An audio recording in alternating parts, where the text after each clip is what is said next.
She comes out game 1 against Senegal, bang, double-double, 17 points, 12 assists. Game 2 rolls around, and then we think to ourselves, man, we didn't miss this. And what is this? Stephanie White.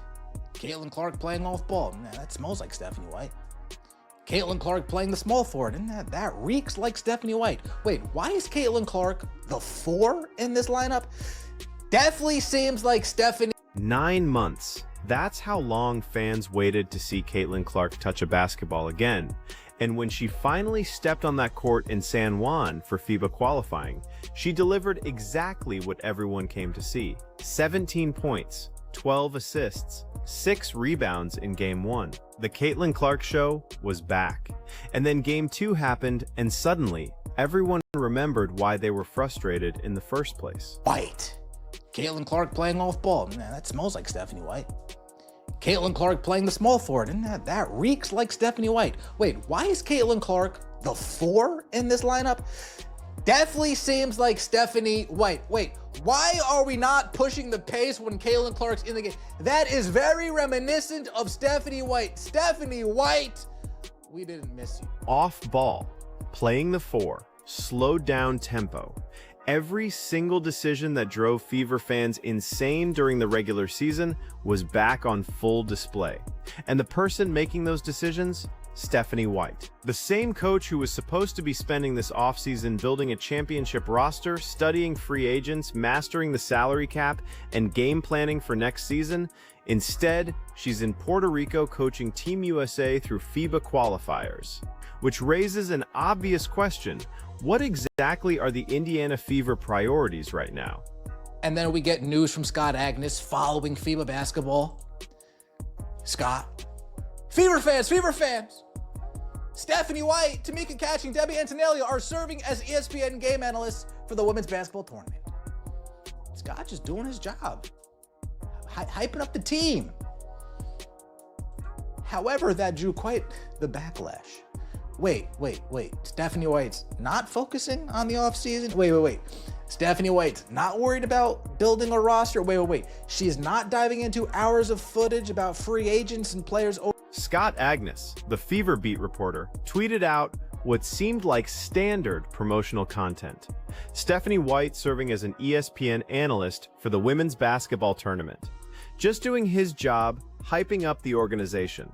But the response wasn't congratulatory. It was immediate backlash. Fever fans asking the same questions over and over. Why isn't she focused on the offseason? Why isn't she watching film on free agents? Why isn't she building this roster? Why is the front office allowing this? And here's what makes this significant. This isn't just random Twitter noise anymore.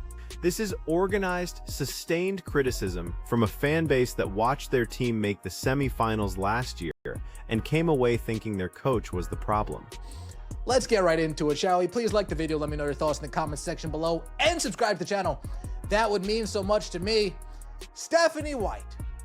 Support pours in for Fever coach Stephanie White amid backlash.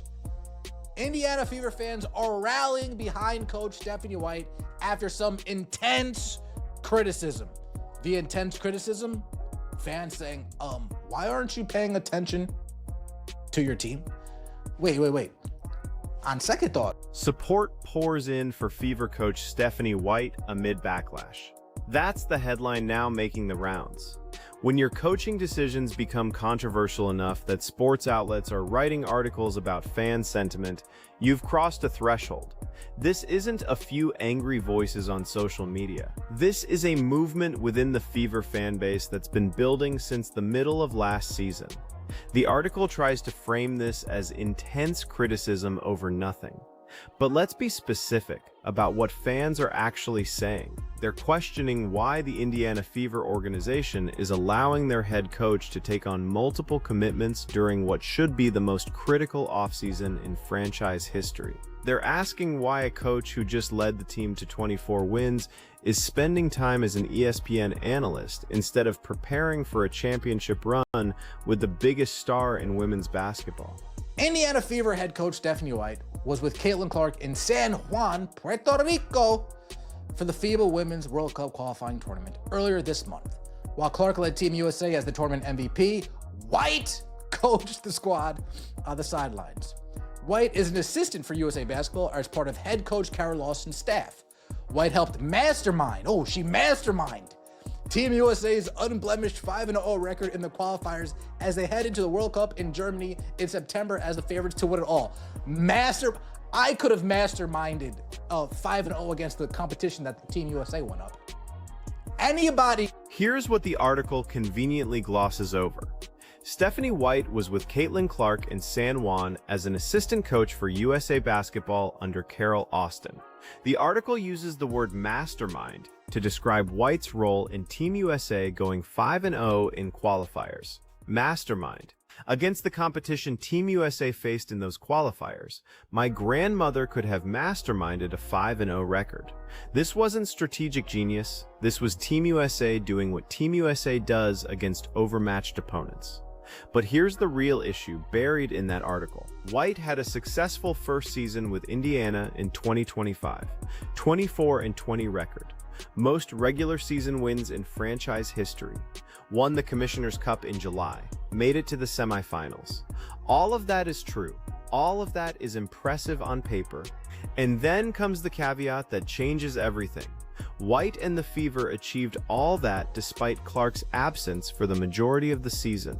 The two-time All-Star was limited to just 13 games in her second season due to multiple soft tissue injuries. In the playoffs. White and the Fever achieved all that despite Clark's absence for the majority of the season. The two-time All-Star was limited to just 13 games in her second season due to multiple soft tissue injuries. Despite their success, more than a few fans are not happy with White's performance as head coach. There is a significant number of Indiana supporters who see her as a problem and want her out heading into the new season. Let me know your thoughts in the comment section below. How fond of you are Stephanie White? Now, this is the thing. I didn't come to watch Caitlin Clark be Sue Bird 2.0.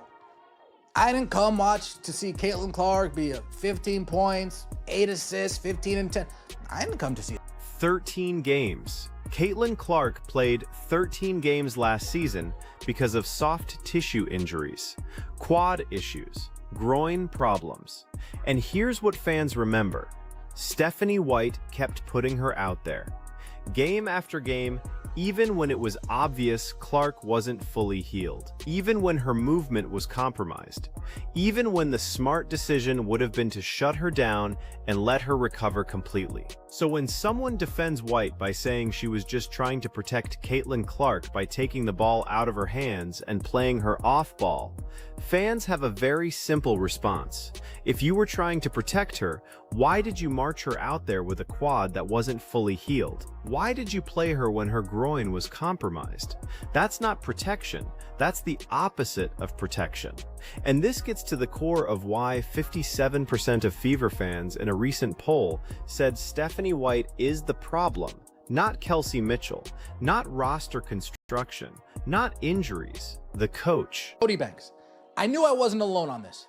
The majority of the Fever fan base can see the obvious. Coach White is the problem. Damn. To be fair, it's her asking with Kelly and Amber. I wish the ownership team would recognize the problem. These ladies are hurting, not helping CC and the Fever squad. Now, this is a poll from Courtside Media. I believe this is Courtside Junkie's account. I could be wrong, but I believe Courtside Media is actually Courtside Junkie. Go follow Courtside Junkie if you don't already. Go subscribe to him if you aren't already. The poll says, we go live tonight between 5 p.m. and 4 p.m. and 5 p.m. to talk about... Because here's what this is really about. Nobody showed up to watch Caitlin Clark average 17 and 10. Nobody bought League Pass subscriptions to watch her play off-ball and set screens in the corner. Nobody waited 9 months to see her run a slow, methodical, traditional offense that completely neutralizes everything that makes her special. Fans came to see the player they watched at Iowa, the player who averaged 25 and 12 while taking over games and making passes nobody else on the planet can make, the player who shoots from the logo and threads needles through traffic and pushes the pace until defenses break. That player can exist in the WNBA. That player can win in the WNBA, but only if the coach allows it. And that's where Stephanie White has lost the fan base. Not because she's a bad coach in general, not because she doesn't know basketball, but because her system, her philosophy, her entire approach to the game is fundamentally incompatible with maximizing Caitlin Clark's abilities. She wants to slow it down. Clark thrives in transition. She wants structured sets. Clark creates in chaos. She wants ball movement and off-ball screening. Clark is at her best with the ball in her hands making decisions. You can win Stephanie White's way, but you can't win a championship Stephanie White's way with Caitlin Clark on your roster. Because you're asking your best player to be something she's not. You're taking the most dynamic offensive weapon in women's basketball and asking her to stand in the corner. You're taking someone who can drop 30 and 15 and settling for 17 and 10 because it fits your system better. Courtside Media ran a poll. Courtside Junkie's account asked Fever fans directly, is Kelsey Mitchell the problem, or is it Stephanie White? 57% said White. Not because they don't respect her resume, not because they don't appreciate the 24 wins, but because they watched the games. They saw what happened when Clark had the ball in her hands running the offense versus when White's system took over. They saw the difference between the second half of Clark's rookie season under Christy Sides when she was allowed to be herself, and last season under White when everything was controlled and structured and slow. The article tries to present both sides. It quotes fans defending White. Can't imagine coaching a team that lost half its players to injury, including your biggest star, winning a Commissioner's Cup and getting within an inch of the finals, only to be called the problem. And that's fair. That's a legitimate defense. 24 wins is 24 wins. The Commissioner's Cup matters. Making the semifinals is an accomplishment. But here's the counter-argument that those defenders keep missing.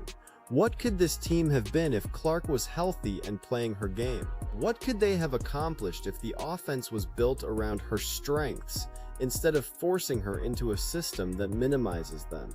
We'll never know, because the injuries happened, because the coaching decisions were made, because Stephanie White chose her way instead of Caitlin Clark's way. And now, heading into the most important offseason in franchise history, with expansion draft considerations and free agency decisions and roster construction that could determine whether this team wins a championship or wastes Clark's prime.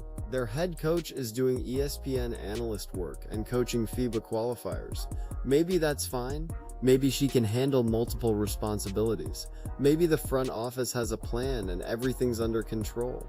Or maybe this is exactly what it looks like. A coach who's spread too thin, taking on commitments that pull focus away from the job that matters most, while a fan base that's already skeptical watches and wonders if anyone in the organization understands what they have with Caitlin Clark. Because here's the thing about generational talents. You don't get many chances.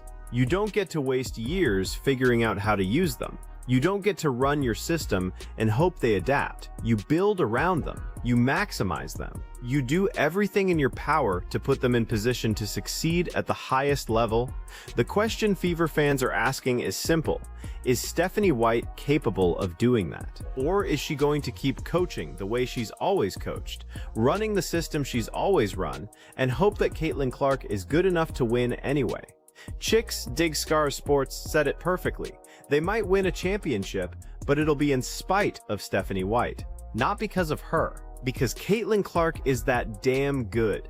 And that's the most damning indictment of all. Your best case scenario is that your superstar is talented enough to overcome your coaching. That's not a plan. That's a prayer. So yes, support is pouring in for Stephanie White, people defending her resume, her experience, her accomplishments, and all of that is valid. But none of it addresses the fundamental question, is she the right coach for Caitlin Clark? Because if the answer is no, then none of the rest matters. You can win 24 games, you can win the Commissioner's Cup, you can make the semifinals, and you can still be the problem if you're preventing your team from reaching its ceiling. The Fever have the biggest star in women's basketball. They have Aaliyah Boston. They have pieces that can compete for a championship. The only question left is whether their coach will let them. And based on what we've seen so far, based on the decisions made last season, based on how Clark was used and how often she was compromised by injuries that maybe shouldn't have happened. A lot of fans have already made up their minds. This season is going to answer that question definitively. Either Stephanie White adapts and builds an offense that unleashes Caitlin Clark, or she doesn't and we spend the next year having this exact same conversation. Either way, the pressure is on, the fan base is watching, and the patience is gone. So what do you think? Is Stephanie White the right coach for this team, or is she holding them back? Can she adapt her system to maximize Caitlin Clark, or is her philosophy too rigid to change? Drop your thoughts in the comments, hit that subscribe button, and let's see how this plays out when the season starts. Because one way or another, we're about to get our answer.